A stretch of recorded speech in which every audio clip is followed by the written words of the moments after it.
क्या आपने कभी सोचा है कि अमीर बनने के लिए केवल कमाई करना ही काफी नहीं होता? कुछ लोग लाखों कमाकर भी गरीब रह जाते हैं और कुछ साधारण आय वाले लोग करोड़पति बन जाते हैं। क्यों? इस रहस्य का जवाब छुपा है हमारे सोचने के तरीके में, पैसे की मनोविज्ञान में। आज हम दी साइकोलॉजी ऑफ मनी किताब को एक इमोशनल कहानी के रूप में समझेंगे। एक ऐसा सफर जो आपको खुद से मिलवाएगा, आपके सोचने का नजरिया बदलेगा और आपको सिखाएगा कि असली अमीरी क्या होती है। चलिए शुरू करते हैं एक आम इंसान आरव की कहानी से, जिसकी जिंदगी एक किताब की वजह से पूरी तरह बदल गई।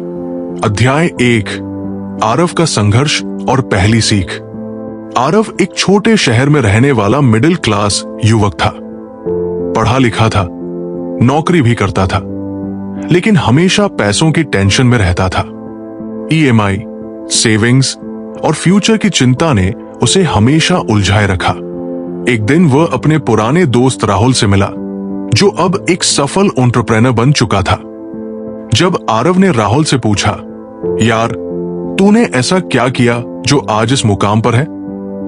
राहुल मुस्कुराया और सिर्फ एक किताब थमाई, दी साइकोलॉजी ऑफ मनी।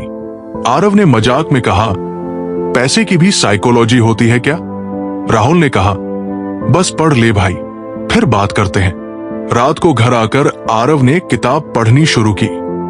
हर पन्ने के साथ उसे लगने लगा कि जैसे कोई उसके मन की बात कह रहा है, वो बातें जो वो महसूस करता था लेकिन शब्द नहीं दे पाता था। उसे ये एहसास हुआ कि वो सिर्फ पैसे की कमी से नहीं बल्कि सोच की कमी से जूझ रहा है। सीख।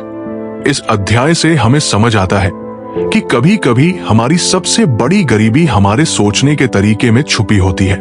किताबें न केवल ज्ञान देती है बल्कि आत्मा को भी झकझोर सकती है। अध्याय 2, धन का व्यवहार, सोच बनाम सच्चाई। आरव ने किताब के पहले भाग में ही एक ऐसी लाइन पढ़ी जिसने उसके वर्षों के विश्वास हिला दिए। Financial success is not a hard science, it's a soft skill where how you behave is more important than what you know।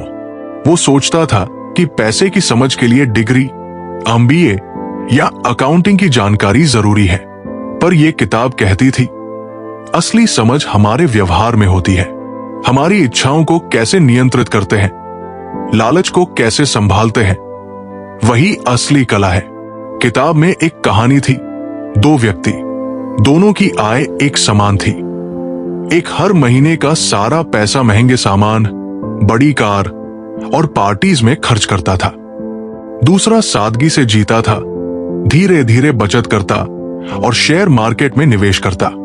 10 साल बाद एक अमीर और आत्मनिर्भर था, दूसरा कर्ज में डूबा हुआ। आरव को समझ आ गया कि अमीरी का रास्ता शोर से नहीं, सोच से बनता है। सीख। जीवन में असली अमीरी हमारे छोटे छोटे फैसलों का नतीजा होती है। जानकारी से ज्यादा जरूरी है उस जानकारी का व्यवहारिक उपयोग। अध्याय 3, अमीरी की परिभाषा, कम दिखावा, ज्यादा आजादी। आरव अक्सर सोचता था, काश मेरे पास भी एक BMW होती, बड़ी कोठी होती, सब मुझे देख कर जलते। लेकिन किताब ने उसकी ये सोच ही बदल दी। Wealth is what you don't see, मतलब असली दौलत वो है जो आंखों से नहीं दिखती। आपकी सेविंग्स, आपके निवेश, आपकी फाइनेंशियल सुरक्षा। जो चीजें हम दिखाते हैं वो खर्च होती है, दौलत नहीं। आरव को एहसास हुआ कि वो दूसरों को दिखाने के लिए जी रहा था, खुद के लिए नहीं। वो स्वतंत्र नहीं था बल्कि अपने दिखावे की जरूरतों का गुलाम था। उसने एक नया लक्ष्य तय किया, अब मैं कम दिखाऊंगा, ज्यादा संजोऊंगा। सादगी में भी सुंदरता है और स्थायित्व भी। सीख। असली अमीरी आपके बैंक अकाउंट में नहीं, आपकी सोच और आजादी में होती है। अध्याय 4, धैर्य अमीर बनने का गुप्त मंत्र। आरव को किताब में कंपाउंडिंग के बारे में पढ़कर बड़ा झटका लगा। उसने सोचा, क्या मैंने अब तक जितना भी पैसा कमाया सब खर्च करके एक बहुत बड़ी गलती की? Compounding works only if you give it time. किताब में एक कहानी थी, वॉरेन बफेट ने अपनी संपत्ति का लगभग 90% हिस्सा अपने 50वें जन्मदिन के बाद बनाया। क्यों? क्योंकि उसने निवेश किया और समय को अपना काम करने दिया। आरव ने सोचा, अगर मैं अभी से शुरुआत करूं, थोड़ा थोड़ा बचाऊं, तो 20 साल बाद मैं भी आत्मनिर्भर हो सकता हूं। उसने सिप शुरू की, अननेसेसरी खर्च बंद किया और एक धैर्य भरी अमीरी की दिशा में कदम बढ़ाए।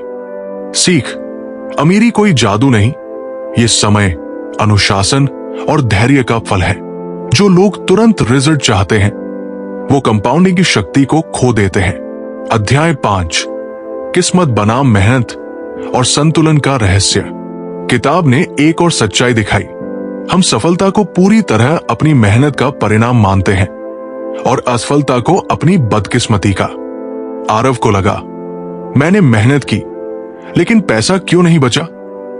किताब कहती है, दुनिया में हर सफलता में किस्मत का भी रोल होता है, पर सिर्फ किस्मत के भरोसे बैठना भी मूर्खता है।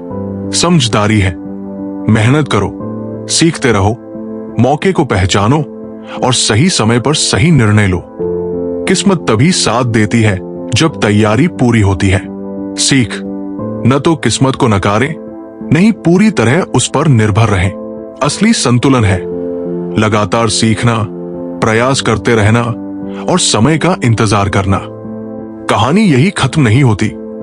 अगले अध्याय में मिलते हैं सिर्फ बुकसोनिक पर, जहां आरव सीखेगा पैसे से जुड़े भावनात्मक फैसलों को कैसे संभालना है, सेफ्टी और रिटर्न के बीच संतुलन कैसे बनाना है, और जीवन में काफी कम मतलब क्या होता है।